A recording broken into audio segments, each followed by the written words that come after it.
The Scarrett Bennett Center and the area surrounding it were completely unaffected by the flood. So we're going to continue with the Dreamland Festival. It's going to be as much fun as ever, and it is absolutely on. Sign-ups stopped dead as soon as the flood occurred, of course.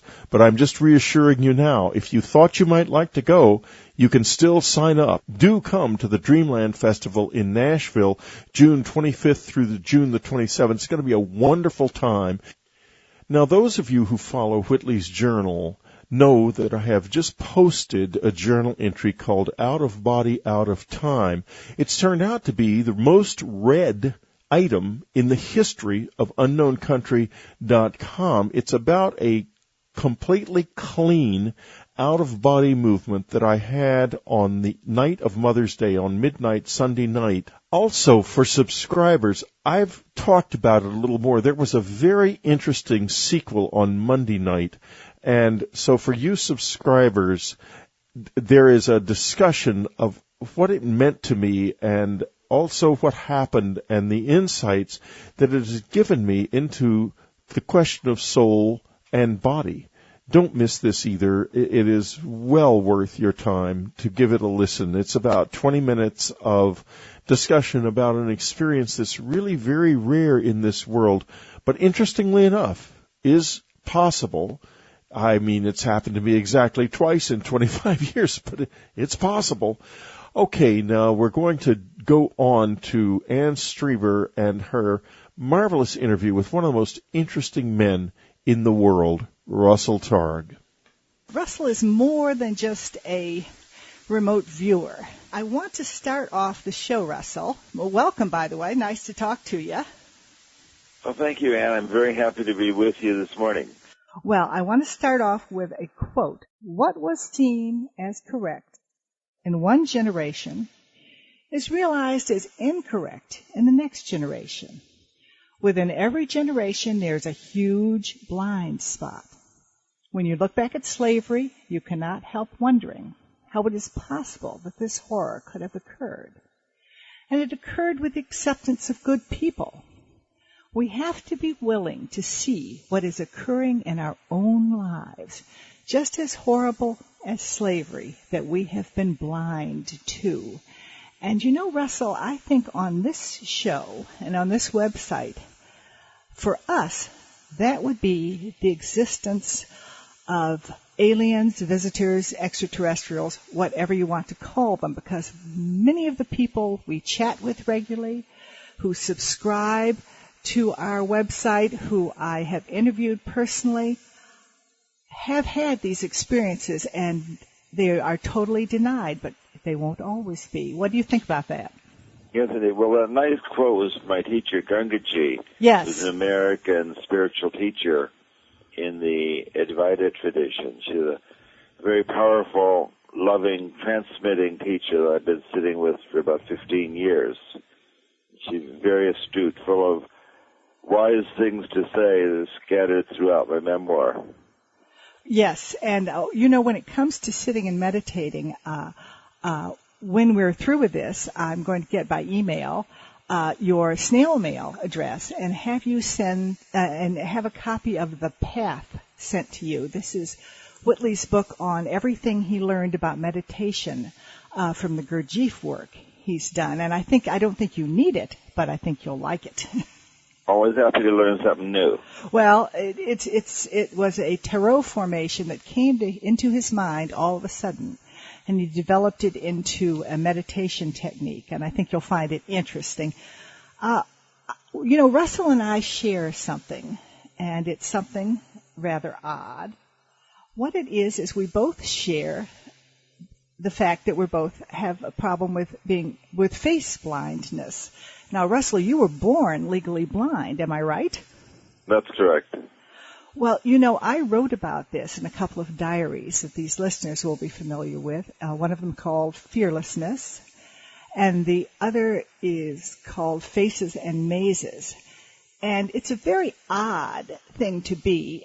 You know someone, you know who they are, but you don't recognize them.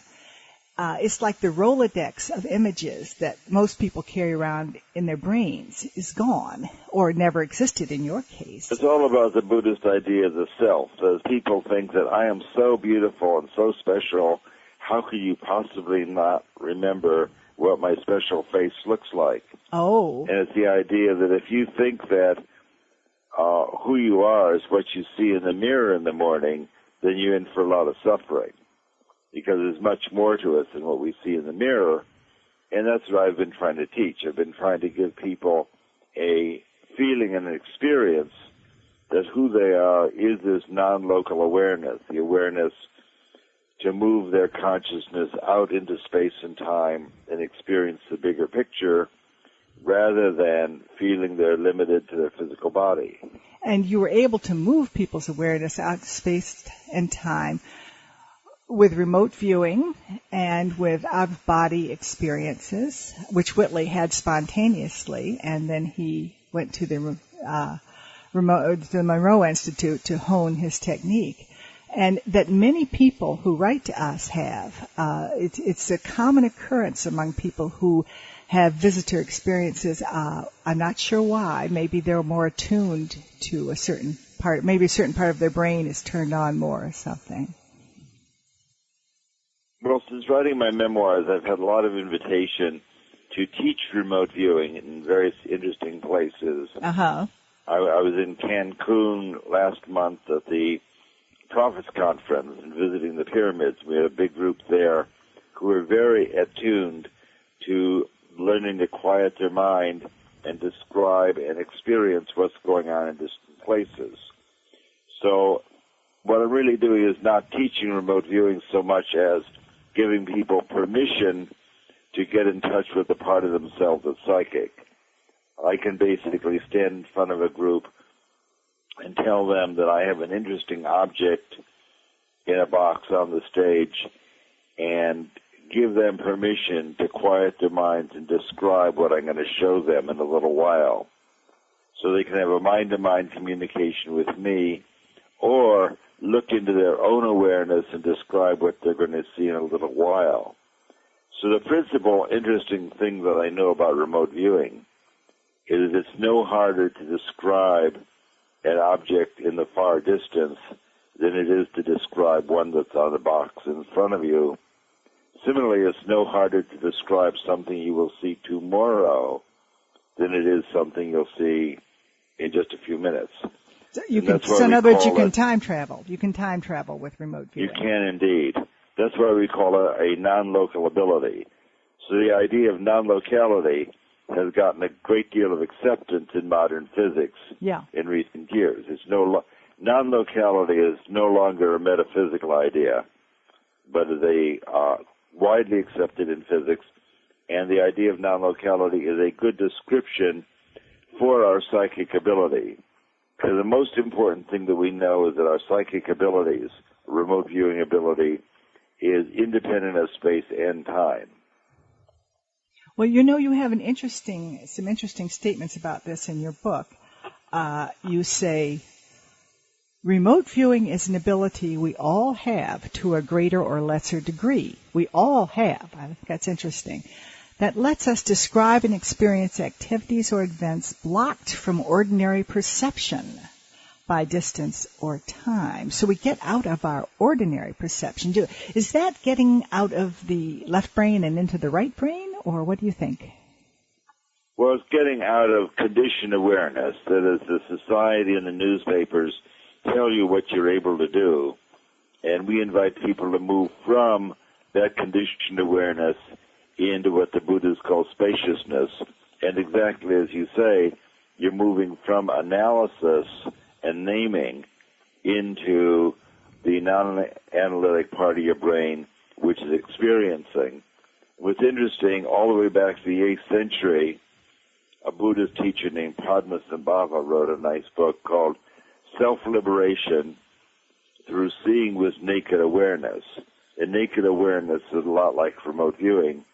And he said that this is our nature, and if you can give up your desire to name things, which you cannot do psychically, then you can move from your conditioned awareness into spaciousness, which he felt is a much healthier place to reside. And that's what I've been doing. Well, we found that a psychologist once wanted to take a survey of all the people who wrote to us. I read about 500,000 letters from contactees and abductees after Whitley put our mail center address in communion and invited people to write. And a psychologist wanted to send these people a questionnaire, so we didn't give out the addresses. We had our secretary do the work. And we found one of the last questions he just put in there, kind of on a whim, was, were you sexually abused as a child? And he got a 10% positive response to that, which is statistically significant. And we had the theory that perhaps that sort of thing, that sort of experience, something that does happen but shouldn't happen, can't happen but it does happen, breaks the cosmic egg for these people. In other words, it enables them to see things like grays and visitors and other worlds that it changes their ability to perceive. And what do you think about that? Well, I think a trauma certainly opens people up to different experiences, but in the remote viewing realm, it is not necessary to fall on your head or meet an alien or to have a traumatic experience. In the United States, psychic functioning is very repressed. We still are affected by the burning of 1 million witches. Yes. Many of them in Salem, right here in the USA. So having psychic abilities is repressed. In the movies, for example, psychic abilities do show up, but the psychic always comes to a bad end. So in my teaching, that's changing a little. I mean, you've got Medium and things, and new TV shows. It's changing a little, but go ahead. It is changing a little. But in our work at SRI, we work with government scientists and researchers of all descriptions. And military men. That's what interested me. And military people. You think if there's anybody left brain, it's a military guy, but go ahead. And after 5-6 years of working for the government during the Cold War, Army Intelligence asked us to set up a training program for the intelligence community in Fort Meade. And we then trained 6 Army officers, including Joe McMoneagle, and those people did extremely well in our formal remote viewing tests, where you had to describe what it looked like where somebody was hiding in the San Francisco Bay Area. 4 of those people were independently significant and went on to be very successful remote viewers and remote viewing teachers. They had the ability for some reason, some kind of innate ability. That's right. Interesting. Now, we think that everybody has an innate ability, and it's just repressed. Interesting. So, although psychic mediums say that they were born that way. But Russell, right. It's time to take a break. I want to leave this segment with a little story about my own face blindness, and we'll go on to another subject, but it's rather amusing. I think it'll amuse our listeners. We have supper about 4 times a year with the one and only famous movie star we know out here, and our listeners will probably guess who this is, but I'm not going to drop names. And the other day we had dinner with her, and I came out of the ladies' room first. She made it first, and she was standing there, and I did not recognize her. And I usually cover this up, cover up this disability. And I said, well, you caught me, and I explained, And the funny thing was, I think it was an absolutely delightful experience for her because, of course, she's always ducking and hiding, and she has a very distinctive face. And she's trying not to be recognized, and here was somebody she knew who didn't recognize her, and I think she enjoyed it quite a lot. But we'll be right back. You're listening to Whitley Strieber's Dreamland Online with guest host Ann Strieber. Dreamland subscribers, live chat with Whitley and Ann Strieber will not be held next Wednesday night. We'll be back in a week. We're back. I'm back with Russell Targ, talking about his wonderful book, Do You See What I See? I have not dropped the name of the book yet, so I'm going to say it's Do You See What I See? Memoirs of a Blind Biker. And it's, Russell, do you have a website? I do have. My website is espresearch.com. ESPresearch.com. We'll certainly put that on the show and description. people can go to that site, see what I'm up to, and they can communicate with me, and I usually answer mail sent to me at my website, ESPresearch.com. Well, I think you're going to get and quite I'm a few happy, questions happy from. to do that. You're going to get quite a few questions from our listeners because they're an extraordinary group of people. I wanted to talk a little about the remote viewing jobs you've done, so to speak. I was rather shocked, by the way, to find out that this has been taken up by quite a few Scientologists. Now, out here in L.A., Scientology is kind of the it's owned by actors, and everybody else kind of disdains it, and they have a big, expensive castle-like building over in Hollywood and everything. So nobody quite knows what to think about it. But you say that really a lot of remote viewers went on to be Scientologists. I found this very odd. It was really the other way. The Pat Price and Ingo Swann were Scientologists to begin with before they even met us. Oh, I didn't know that. I didn't know that. And they felt that their Scientology training helped them become a remote viewer. Huh. That they had perfected remote viewing through the Scientology. Now, many meditative programs lead you into remote viewing, so it's definitely not necessary to be a Scientologist to be psychic. In fact, most of our remote viewers, of course, were not Scientologists. Not a lot of them in the Army, no. That's right. Pat Price was one of our first, and Ingo Swann. But after that, we had Keith Harari and Hella Hammond and Joe McMonagle, many other people learned to do remote viewing. Of course, the whole gang in the Army were not Scientologists.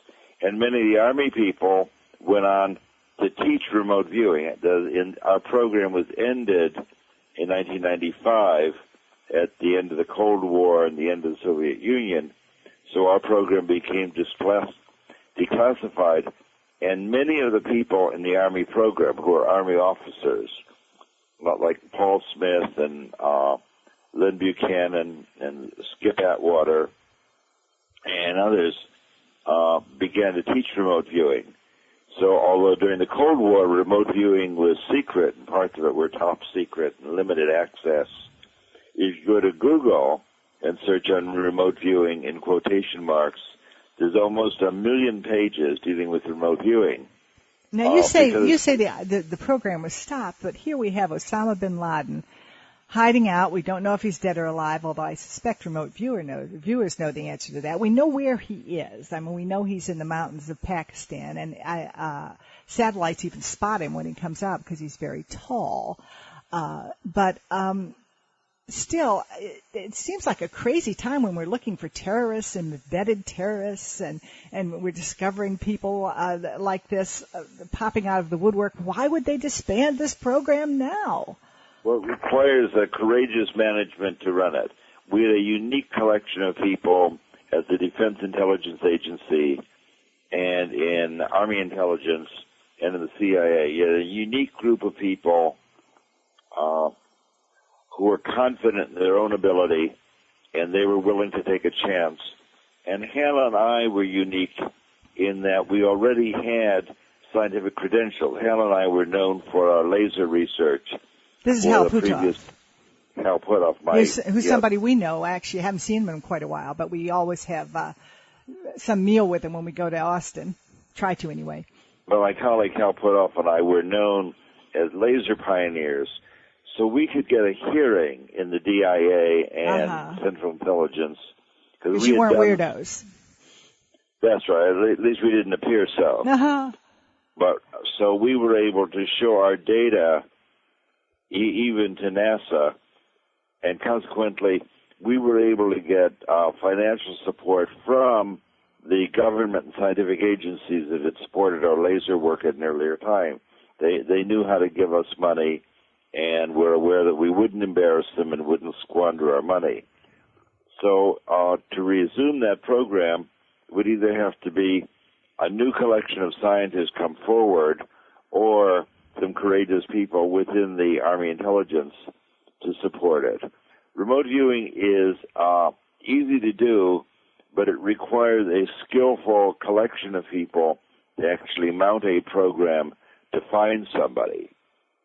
Now, Stephen Schwartz was very successful in describing the hiding place of Saddam Hussein. That's fascinating. Tell about that. I was going to ask you about that. In the city of Tikrit.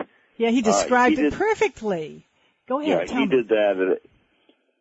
Schwartz organized that at a workshop that we were all at Virginia Beach, the Casey organization. Yeah, we've spoken there, yeah. Where he had quite a number of people who were targeted on where will Saddam Hussein be found, what will it look like.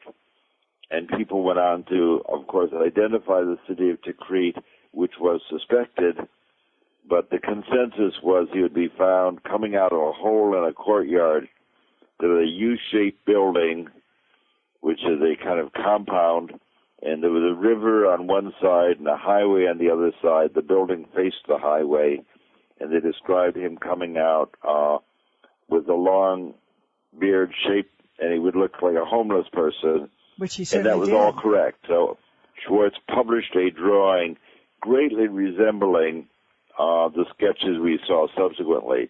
So Stephen Schwartz is an experienced remote viewing experimenter, organized this at a ARE meeting where people gave very, very accurate descriptions. So it wasn't just him, it was the people in the audience, so to speak, who remote viewed the same. That's fascinating. And he did it a couple of months before Saddam Hussein was found.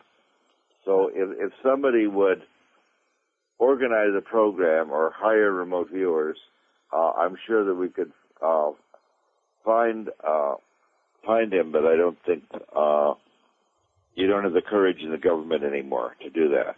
Yeah, they barely have the courage to pass health insurance. Listen, I want to talk to you, too, about the treasure hunt. You used remote viewing to find sunken treasure. Tell us about this from a ship. Well, we made an effort to find it, but that was not one of our successful missions. Oh, dear. I worked with Alan Vaughan to locate treasure off the coast of Africa. He went out with the investors in a small boat and a side-scan sonar and was able to locate, after dowsing on a map, a spot that looked like a treasure site. The investors then rented a large salvage ship, and we went back to the site, and there was nothing to be seen. It looked like the bottom had been scoured. So we don't know whether it was an error with the initial site, or somebody else got there first, or whether the captain went back and stole the treasure. But that was not one of our successful adventures. A successful one that was widely published was using remote viewing to forecast changes in the silver commodity market. Oh, my, I remember that. I knew a bunch of filmmakers then, and they were going crazy because this was before digital was so popular. Film is partly made of silver, and they couldn't afford their film. Well, when we were forecasting silver futures, Nova made a film that was widely shown in the U.S. We, working with a experienced remote viewer, we made 9 forecasts for changes in the silver market, 1 forecast each week. They were all correct, and we made $120,000. So why aren't you all rich, just as rich? Why aren't you in Forbes' list of the richest people? Because that's not necessary.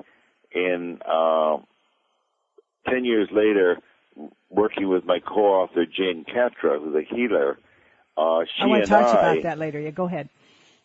She and I were able to replicate that and forecast 11 out of 12 correctly in the silver market. So it shows that even a scientist can be psychic if the necessity level is high enough. So we were forecasting whether the market would be up a little, up a lot, down a little, or down a lot.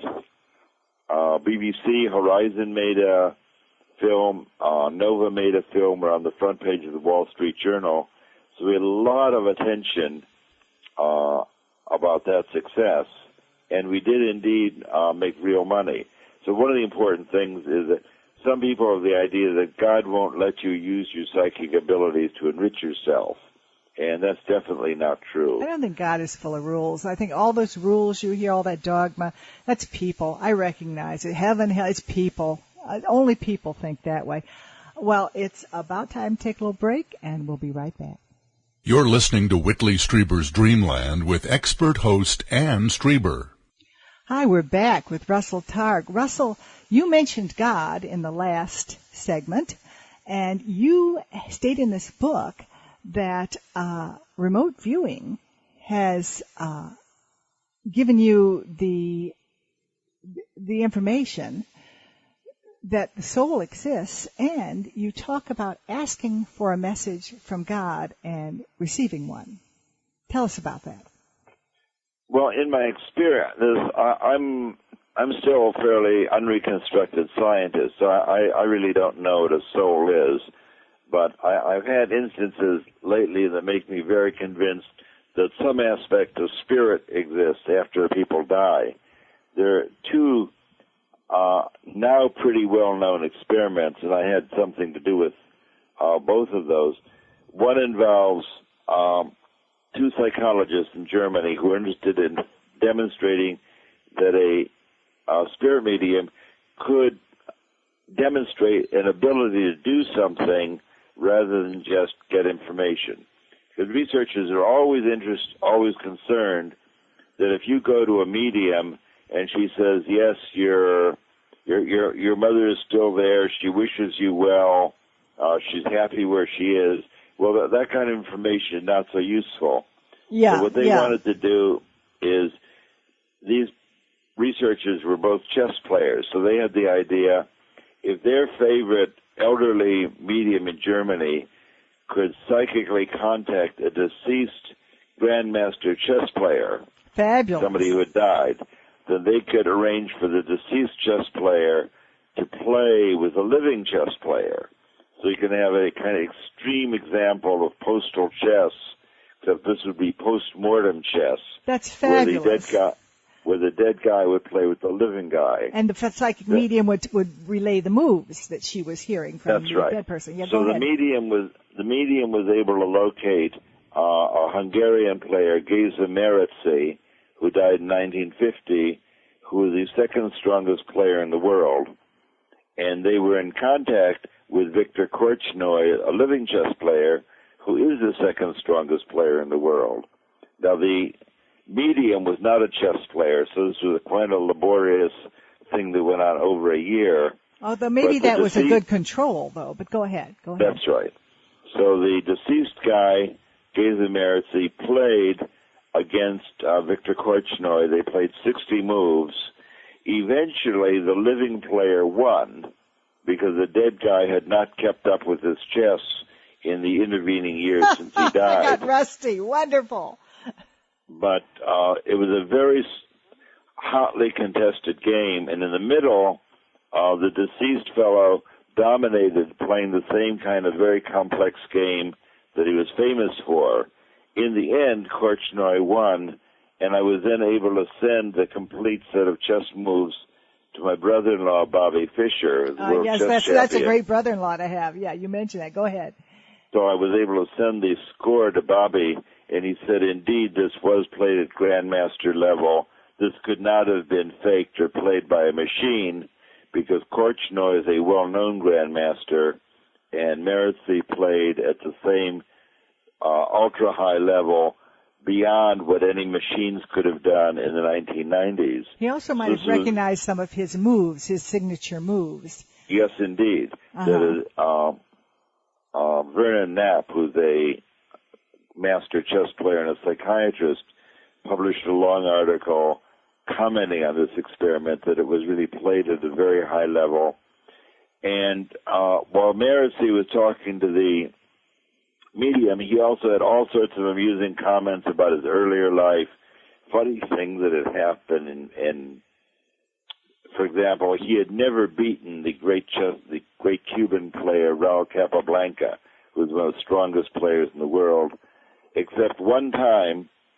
Meretzi tells a story that nobody knew at the time, that he was playing Capablanca in a world championship match, and Capablanca was there with his girlfriend, And in the middle of the match, his wife, Madame Capablanca, walked in, and Capablanca, the chess player, blundered, allowing Meretzi to win at the sight of his wife unnerving him, and he made a mistake. So it's a cute little story. Nobody knew what had happened, why Capablanca blundered, and the deceased Meretzi was able to reveal this whole interesting story. Oh, fabulous. So we have all sorts of side stories. From my point of view, and Vernon Knapp, also the researcher, psychiatrist, is a very compelling example that some aspect of the personality does survive, because there's very strong circumstantial evidence that some aspect of Meretzi's personality survived for a half a century after he had died. Well, Whitley often sees ghosts, and he, when somebody dies, we just wait around for him to see them, and this happened recently with a friend of ours. But he always has had the impression that they don't know they're dead yet, and sometimes he says, hey, you're dead, go away. But, he sends them on their way the best he can. And also, people have seen greys, a certain type of alien called greys, take off and put on bodies as if they realize, whoever they are, that the body is just a machine that we're wearing around. Something that most Westerners, anyway, are very afraid about. We put all our research money towards medicine because we think that when we lose the body, it's over. But, just think how much technology we could have accumulated with all those dollars if we knew the body was a machine and we were just wearing it. Well, I have not had experience with aliens myself or in our work, but I'm certainly interested in the idea that human beings have capabilities beyond what we expect. For example, in ancient times, when we first came out of Africa as Homo sapiens, we had bodies which were strong enough to get food and take care of ourselves and fight off the animals. And then our brains developed so that we could understand the world around us.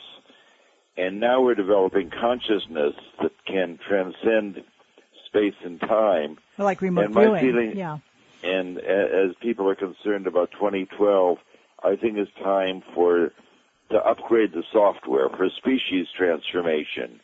That as a species, we have an opportunity to discover who we really are, to get in touch with a part of ourselves that's psychic, and take advantage of our ability to experience all of space-time. See, an experienced psychic is able to answer any question that has an answer. Now, you can't know everything because your little brain is finite, but any question that has an answer can be revealed and answered by a psychic. Listen, so a psychic I know read my whole life just by holding onto my wrist for a few seconds for about 4 pulse beats. I noticed. I believe that. Oh no, I experienced it. I'm running around teaching remote viewing in an effort to encourage people to think about the species transformation, because that's available to us. Well, I wanted to tell you a little story. After I got out of the hospital, which all the listeners know about, I got a lot of interesting messages from what might be called God. And I know you're quite active Buddhist, and so one of these messages turned me towards Buddhism, and it was very interesting. I was walking along, and I got this message in my head, and it was, "You have everything you need." And I had become, since getting out of the hospital, I've become much less interested in things. I mean, things just don't interest me much anymore. Accumulating things, buying things. I mean, I like things as well as the next person, but it's just not a big interest for me. And I find myself kind of getting more Buddhist. But it's very interesting. I had a direct message from God because and it's in my diary for listeners, my diary called Dryer Sheets, because I remembered that I wanted a friend to bring me a box of dryer sheets because our local grocery store was shut down for a while. And I was mad because I said to myself, oh, darn, I forgot to ask her. Oh, darn. And I heard that voice in my head again. You want to tell me what dryer sheets are? Oh, they're something you put in the dryer to make the clothes soft. And if you did more laundry, you'd know what they are. But right. I heard that voice in my head again say, you have everything you need. And so next time I went to the closet to get out the laundry detergent, there was a brand new unopened box of dryer sheets sitting there, which had not been there before. Very nice. Yes, it was quite extraordinary. Certainly the Buddhists teach that one of the big causes of suffering is so-called craving. Yes. Our desire to get things with the idea that if only we had that thing, then we would be happy. Yeah, and I certainly could do without dryer sheets. You didn't even know what they were, but go ahead. And the Buddhist teaching is that no thing will ever make you happy. Yeah. That happiness ensues from the way you live your life.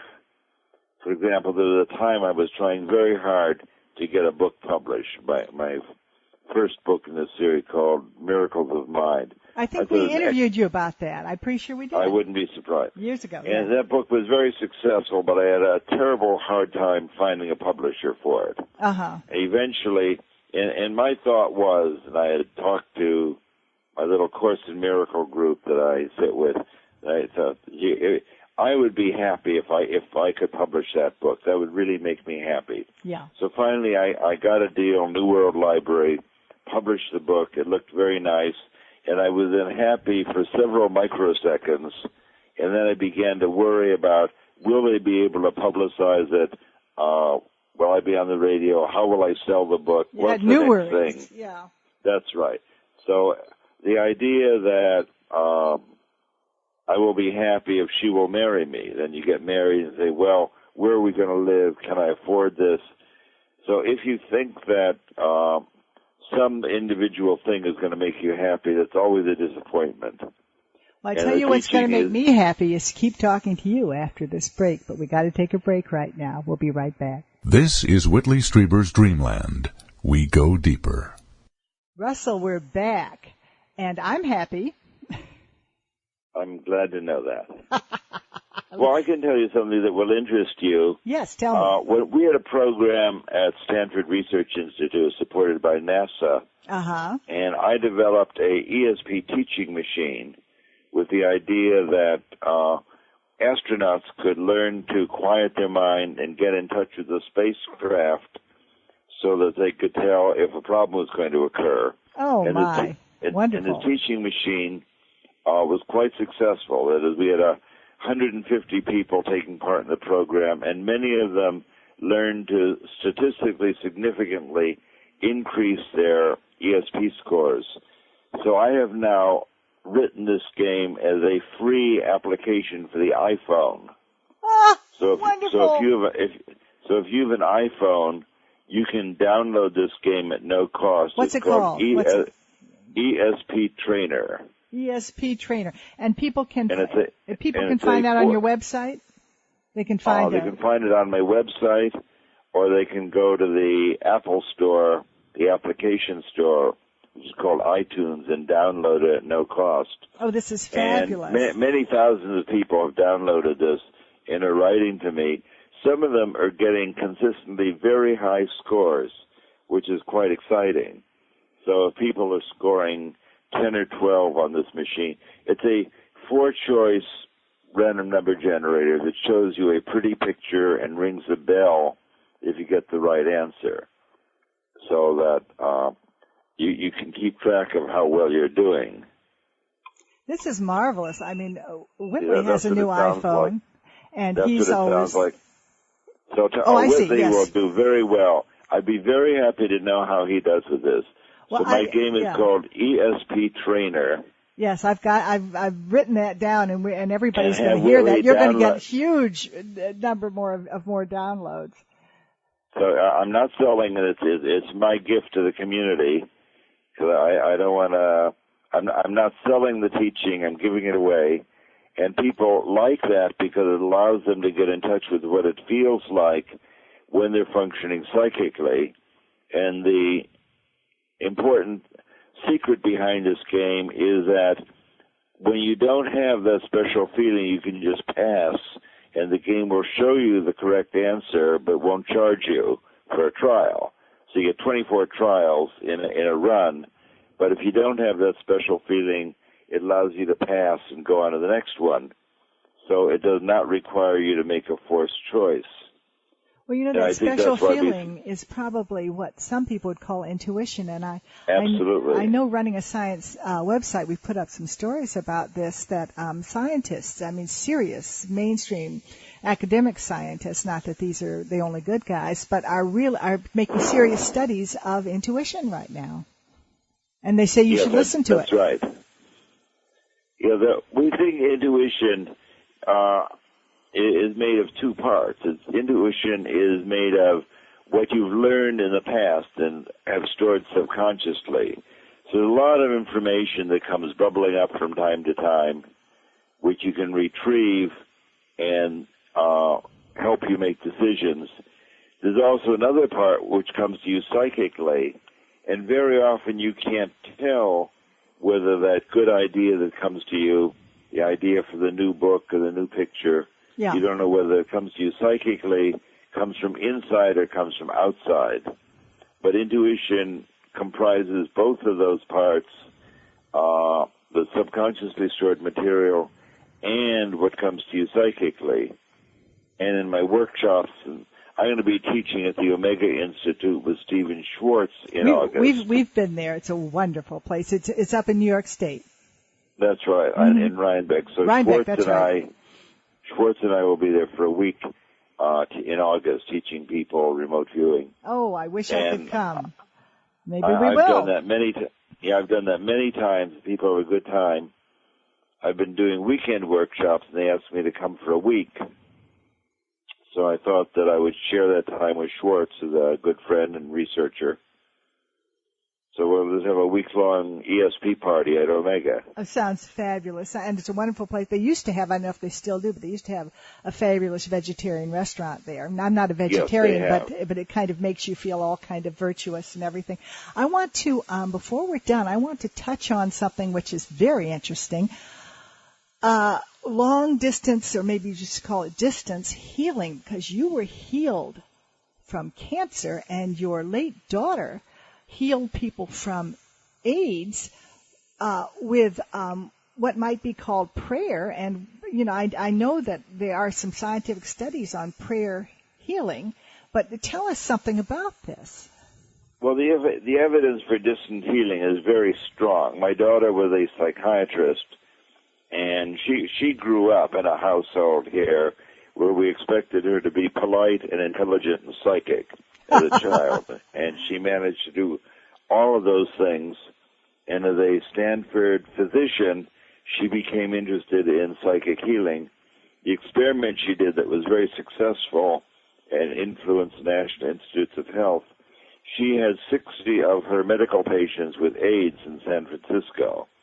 So she had these 60 very ill men and divided them in two groups, 30 each. One group would receive distant healing from prayerful people around the country.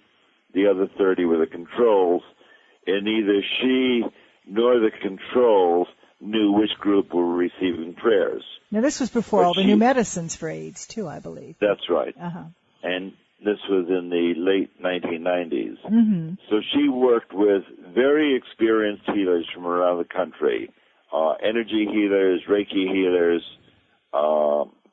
Christian prayer healers, Barbara Brennan, energy healers, and all her people were experienced for at least a decade in doing healing. Because Elizabeth's idea was that if you continue to be a healer for a decade, it's probably working for you, rather than just working with so-called congregational prayer, where you ask everybody in the congregation to say a prayer for Mary Jo who's sick, but the people have no experience in how you would actually do that. So what Elizabeth found is that the people for whom prayers were said had much better outcomes. They had fewer opportunistic illnesses, fewer trips to the hospital, fewer days in the hospital, and much better self-report of their psychological condition. And all of these things were highly significant, and she published her finding in the Western Medical Journal. And this has been replicated in other laboratories, and the NIH is now very interested in supporting research in distant healing, because in her case, the 30 people for whom prayers were said had much better outcome than the controls. Now, nobody had AIDS cured. Yeah.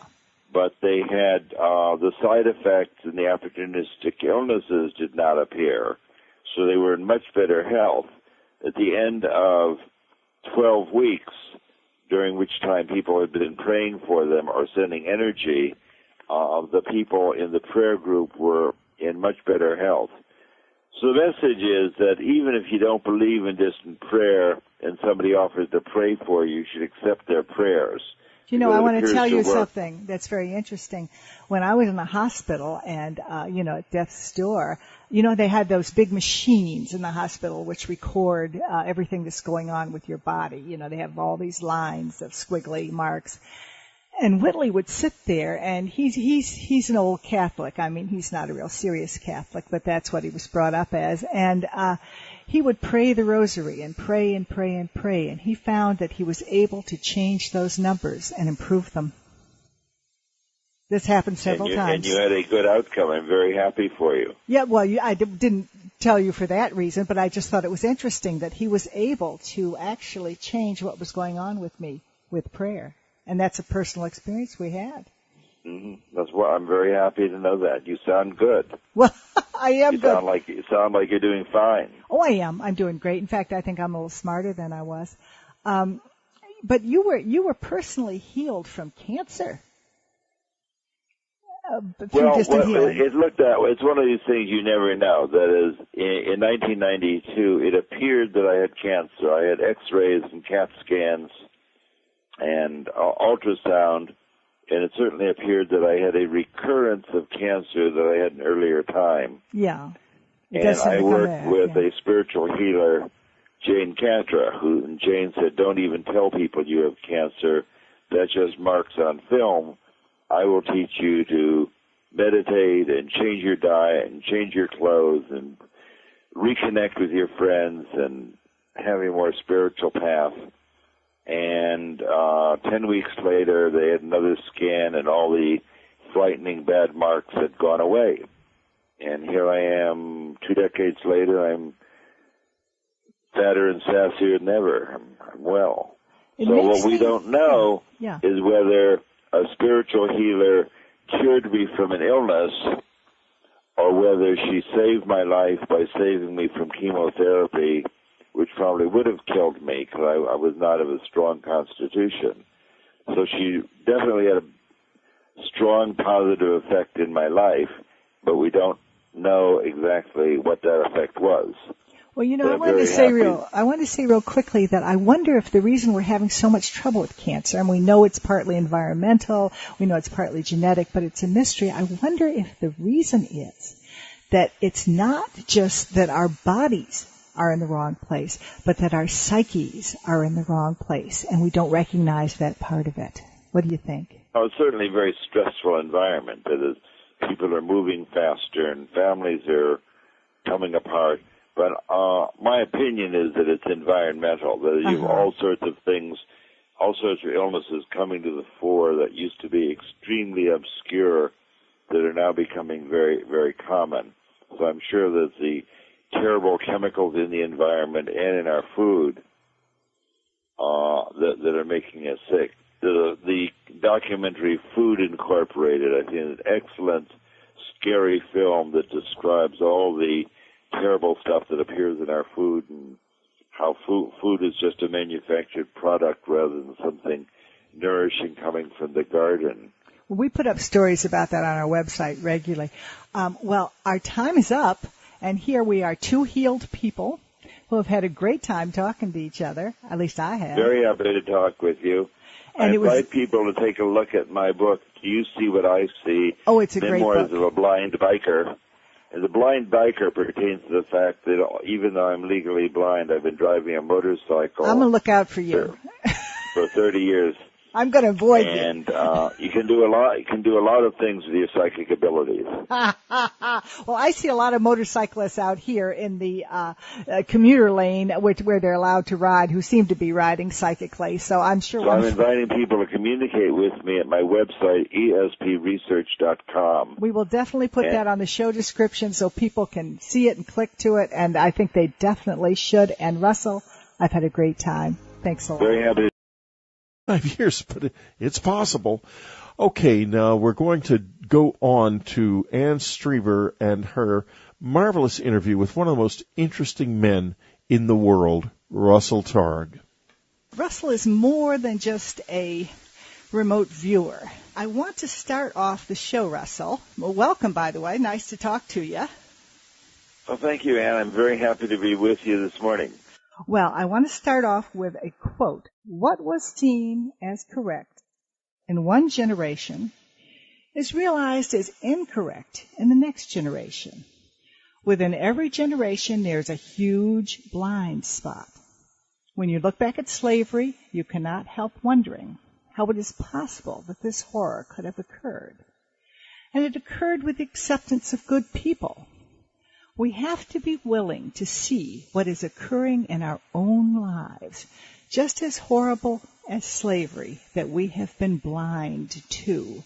And you know, Russell, I think on this show and on this website, for us, that would be the existence of aliens, visitors, extraterrestrials, whatever you want to call them, because many of the people we chat with regularly, who subscribe to our website, who I have interviewed personally, have had these experiences, and they are totally denied, but they won't always be. What do you think about that?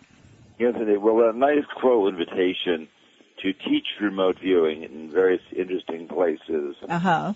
I was in Cancun last month at the Prophets Conference and visiting the pyramids. We had a big group there who were very attuned to learning to quiet their mind and describe and experience what's going on in distant places. So what I'm really doing is not teaching remote viewing so much as giving people permission to get in touch with the part of themselves that's psychic. I can basically stand in front of a group and tell them that I have an interesting object in a box on the stage and give them permission to quiet their minds and describe what I'm going to show them in a little while, so they can have a mind-to-mind communication with me, or look into their own awareness and describe what they're going to see in a little while. So the principal interesting thing that I know about remote viewing is it's no harder to describe an object in the far distance than it is to describe one that's on the box in front of you. Similarly, it's no harder to describe something you will see tomorrow than it is something you'll see in just a few minutes. So in other words, you can time travel. You can time travel with remote viewing. You can indeed. That's why we call it a non-local ability. So the idea of non-locality has gotten a great deal of acceptance in modern physics. Yeah, you know who they are, but you don't recognize them. It's like the Rolodex of images that most people carry around in their brains is gone, or never existed in your case. It's all about the Buddhist idea of the self. As people think that I am so beautiful and so special, how could you possibly not remember what my special face looks like? Oh. And it's the idea that if you think that who you are is what you see in the mirror in the morning, then you're in for a lot of suffering, because there's much more to us than what we see in the mirror. And that's what I've been trying to teach. I've been trying to give people a feeling and an experience that who they are is this non-local awareness, the awareness to move their consciousness out into space and time and experience the bigger picture, rather than feeling they're limited to their physical body. And you were able to move people's awareness out to space and time with remote viewing and with out-of-body experiences, which Whitley had spontaneously, and then he went to the Monroe Institute to hone his technique. and that many people who write to us have. It's a common occurrence among people who have visitor experiences. I'm not sure why. Maybe they're more attuned to a certain part. Maybe a certain part of their brain is turned on more or something. Well, since writing my memoirs, I've had a lot of use with my teacher, Gangaji, Yes. who's an American spiritual teacher in the Advaita tradition. She's a very powerful, loving, transmitting teacher that I've been sitting with for about 15 years. She's very astute, full of wise things to say that are scattered throughout my memoir. Yes, and when it comes to sitting and meditating, when we're through with this, I'm going to get by email your snail mail address and have you send and have a copy of The Path sent to you. This is Whitley's book on everything he learned about meditation from the Gurdjieff work he's done, and I don't think you need it, but I think you'll like it. Always happy to learn something new. Well, it was a tarot formation that came into his mind all of a sudden, and he developed it into a meditation technique, and I think you'll find it interesting. Russell and I share something, and it's something rather odd. What it is we both share the fact that we both have a problem with face blindness. Now, Russell, you were born legally blind, am I right? That's correct. Well, I wrote about this in a couple of diaries that these listeners will be familiar with. One of them called Fearlessness, and the other is called Faces and Mazes. And it's a very odd thing to be. Someone. The Scarrett Bennett Center and the area surrounding it were completely unaffected by the flood. So we're going to continue with the Dreamland Festival. It's going to be as much fun as ever, and it is absolutely on. Sign-ups stopped dead as soon as the flood occurred, of course. But I'm just reassuring you now, if you thought you might like to go, you can still sign up. Do come to the Dreamland Festival in Nashville, June 25th through June the 27th. It's going to be a wonderful time. Now, those of you who follow Whitley's Journal know that I have just posted a journal entry called Out of Body, Out of Time.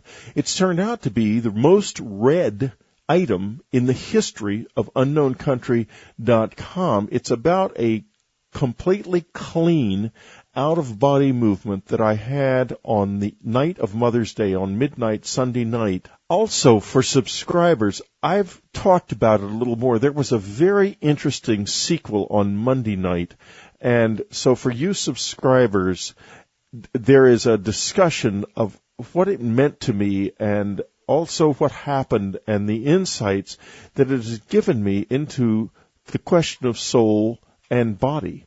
Don't miss this either. It is well worth your time to give it a listen. It's about 20 minutes of discussion about an experience that's really very rare in this world, but interestingly enough, is possible. I mean, it's happened to me exactly twice in 25